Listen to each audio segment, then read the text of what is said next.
Today, I'm going to be breaking down my first ranked solos win of the season. I'll be breaking down all the fights and talking about some of the new features in Season 4 and how to use it to your advantage. In this game, I landed Mega City, kind of random. If you want to start winning more games in the early season especially, I would recommend steering clear of the new spots on the map. A good strategy can be landing right outside of the new spots and then pushing in to clean up everybody that's kind of shambles off spawn. But this game, I landed Mega City and I heard some people fighting over here, so I surprise rocket ram attack, and notice how I land right outside his box to break all of his builds and instantly claim that wall. I get him stuck in the cone here, so I flip the cone up, reset my wall because he would have pumped me there, and then edit a right hand window peek. He ends up shooting my wall, and then I was able to get a free shot. And I'm on a mission to clear out Mega City right now, so I'm immediately hunting for the next player, and I see him in the building over, so I rocket ram over there. Right as I get in, I try to catch him with these cones off to the right, but he stayed back in his box, so I set up this right hand peek. I was trying to bait him to make the edit that he made. That way I could pre-fire him and reset the wall. But my reset was a bit slow, so we ended up just trading here. Since I don't have big pots or anything, I just immediately keep the pressure on. That way he can't get any big pots off. But he just kept on running and staying super far back. I trust my aim and go for another trade here and I win it. After getting the health advantage, I go to pop a mini and I'm trying to bait him to edit this metal wall here. Because as soon as he does that, I'm gonna rotate to the right wall and surprise him from there. I probably should have just sprayed through that weak wall, because by pickaxing it, it gave him a chance to shoot me. Nevertheless, the play ended up working out and I got the kill. That fight was a little rough, but the rest of them this game are going to be a lot cleaner. I hear 2 more players fighting in this building and I have an opportunity to sneak in. This is just the best case scenario off spawn. You find 2 players fighting and you go to clean it up. At this point in time, I see them jumping in on each other, like getting in the box together. That's the perfect time to third party. As soon as I kill that first player, I'm immediately trying to get a ramp in the enemy's box. Place the ramp first and immediately swap to my wall in hopes that I get both, and in this case I do. So while the enemy's trying to run out of that box, I get a quick shot on him. After that, I just have to try to chase him down, and I notice that his back wall is open here, so when I break this wall, that's the first build I go for. This is a good skill to know. It's like prioritizing certain pieces in a fight. At the start, I prioritized the ramp, that way he couldn't edit the front wall and shoot me, and at the end I prioritized the wall so that I could either get it on him when he goes out the back or trap him in this box. Let's start talking about something in the new season. Obviously, there's those new forecast towers, and when you kill the boss, it gives you slurp juice and a key card, which will unlock the forecast perk for the rest of the game, which shows you all the rest of the zones throughout the game. Now, you should try to remember this.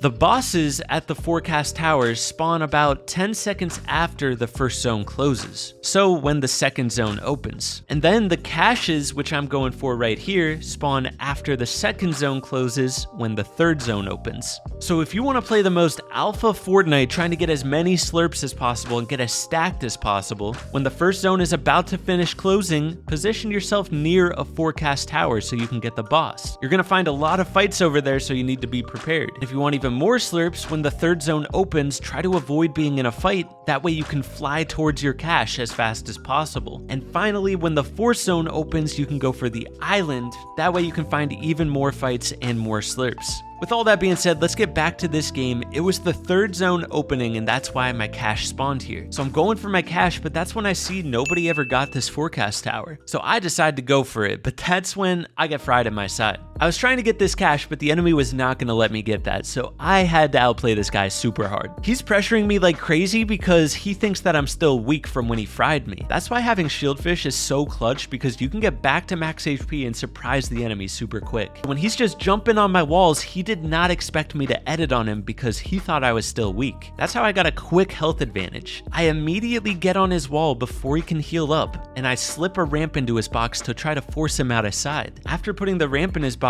I go to position out the side in case he edits this way, and then I'd be able to get a free kill. But he goes the other way, so I immediately follow him that way, and what I do here is pretty smart. I place a ramp behind me, like I'm about to jump in that wall, and then I go smack his other wall, but I immediately go back to the other wall because that wall was one shot, and that way I could quickly jump in his box before he even realizes what's happening. What's funny is the reason the wall got one shot was because the AIs were shooting at me and they ended up hitting the wall. Those are some clutch AIs. After winning that fight, I get the boss and then I go for the cash. I'm about to be stacked out of my mind ready to win this game, but I hear somebody crouch walking up. I don't know what this guy's plan was because I was in fully built metal, so I end up surprising him when I edit here and that puts him on the run. I'm just trying to catch him in some piece control, edit course him. That's when I see the perfect opportunity. He left that one wall open, so that's the priority piece control. Once I get that wall, I get him caught in a kind of awkward spot here and I get him all the way down to 1 HP. At that point, I just had to chase him down and it was a free fight. So now I have 4 slurps, and not only that, I go for the island because I'm hoping to find some fights over here. This is how I typically play ranked. You know, I go to the forecast towers, I go to the cache, and then I go to the island. That way I can find as many fights as possible. If you're trying to go up ranks and play a little bit safer, just do the exact opposite. Avoid these things. Don't go to the towers because you're gonna find a lot of fights. Don't go to the island because you're gonna find fights. You can go for the cache because caches only spawn between you and one other player, so that's a bit safer of a fight to take. But I end up getting the island for free here. Now, this was one of my first games of the season, so I was still a bit of a noob with this new rocket ram. Do not fly when it's quiet and you know there's other people around because they're gonna stop what they're doing and shoot you out of the air, which is exactly what happens. I get a free kill later on here. I was just spraying this guy. I don't think he had a headset on because he was not blocking his angles. Now there's only 4 players left in the game and I see this guy rotating behind this building. I figure that's probably gonna be a good fight to take because nobody will have visibility. So I fly over there and I end up killing him real quick, but little did I know someone built up over top of us and fried me when I got that kill. So I just made space after getting the kill, got a slurp off, and the guy didn't even push me. Now the end game with the rocket ram is pretty interesting. I was just waiting for the other players to use their rockets, that way I could follow behind them and land on them as soon as they land. So as soon as I hear him using the rocket behind me and the zone's on my back, that's when I use mine and I follow his path and knock him off high ground. I was able to hit him off the high ground pretty easily, and then I just kept some pressure on and made sure that the other player wasn't pushing up to me.